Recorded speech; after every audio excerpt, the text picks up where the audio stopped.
আমি অবাক হয়েছি।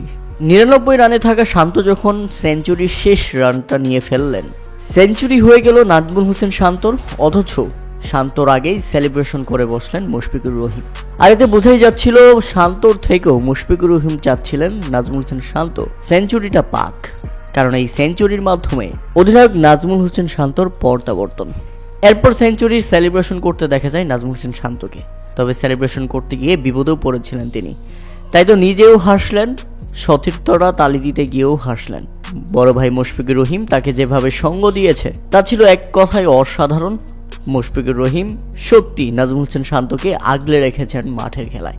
শান্ত যখন হেলমেট খুলে আগ্রাসী সেলিব্রেশন করতে যান, লাফিয়ে উপরে ওঠেন, এ সময় তাকে আরও একটা লাফ দিতে হয়েছিল, কেননা শ্রীলঙ্কার ফিল্ডারের থ্রো করা বল তার দিকে তেড়ে আসছিল আরও একবার।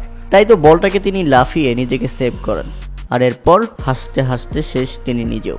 সেলিব্রেশন করবেন নাকি হাসি থামাবেন সেটা তিনি বুঝতে পারছিলেন না। তবে যাই হোক, দুর্দান্ত সেঞ্চুরির মাধ্যমে নাজমুল হোসেন শান্ত তুলে ফেললেন নিজের টেস্ট ক্যারিয়ারের ৬ষ্ঠ সেঞ্চুরি, আর আন্তর্জাতিক ক্যারিয়ারে এটা তার ৯ম সেঞ্চুরি।